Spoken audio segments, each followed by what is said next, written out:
हर सुख की जो दाता है वो हमारी गौ माता है, ऐसा मेरा अपना मत है। और इतना ही नहीं, बड़ी से बड़ी समस्या का समाधान गौ माता कर सकती है। और जो लोग ये कहते हैं कि आयुर्वेद के परिणाम बहुत कम हैं, बहुत धीमे हैं, उनके लिए मैं बताना चाहता हूँ कि आयुर्वेद की शक्ति अगर गाय और देसी बीजों के साथ जोड़ दी जाए तो अथाह है।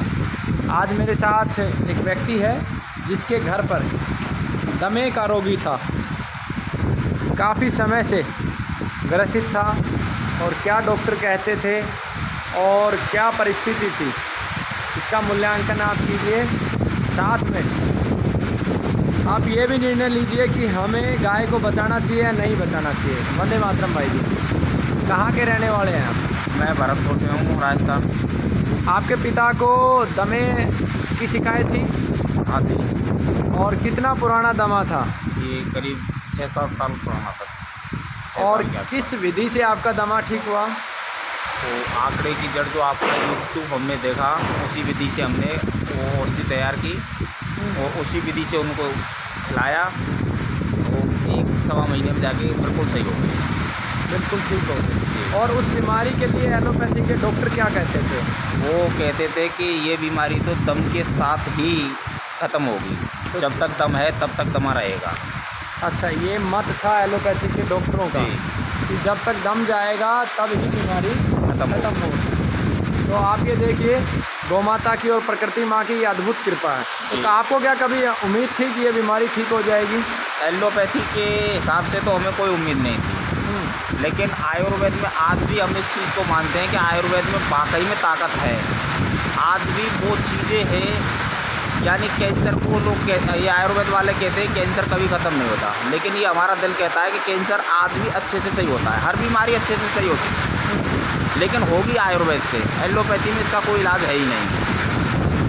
अगर एलोपैथी में किसी भी बीमारी को मैं एक बुखार को ले लूँ ना, तो बुखार का भी अच्छे से इलाज नहीं कर सकते वो, बशर्ते एक दर्द पे तुरंत इंजेक्शन लगा के वो उसको तुरंत कंट्रोल कर सकते हैं, ये मैं मानता हूँ। बाकी की अगर बुखार बिगड़ जाए तो उससे भी वो दूर हट जाते हैं। भैया इसका कहीं देसी इलाज कराओ, गंडा कराओ, पता नहीं क्या क्या कहते हैं।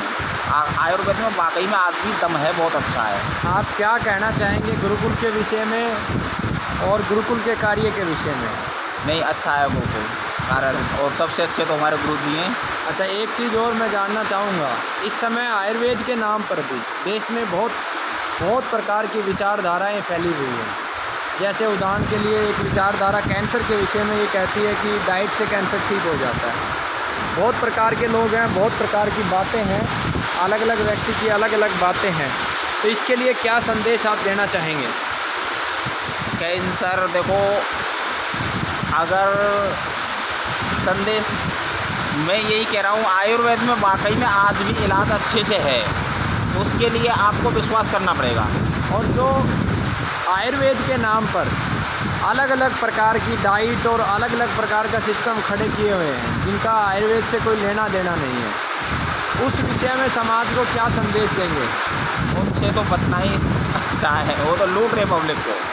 तो मेरा आपको यहाँ गौशाला में लाने का सिर्फ उद्देश्य इतना सा था।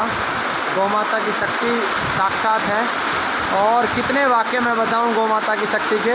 आज ही हमने बरगद के पेड़ लगाए थे और हमने कल्पना करी थी, ये परमात्मा बरस जा तू, और आपके सामने है। ये बात सिर्फ 1 घंटे पहले की थी। हमारे मन में ये भाव उत्पन्न हुआ कि हे ईश्वर, बारिश दे, क्योंकि पेड़ लगाए हैं और पेड़ों को पानी की सख्त आवश्यकता है। तो ये ताकत है गौ माता की, ये ताकत है आयुर्वेद की। परमात्मा से जुड़िए, प्रकृति से जुड़िए।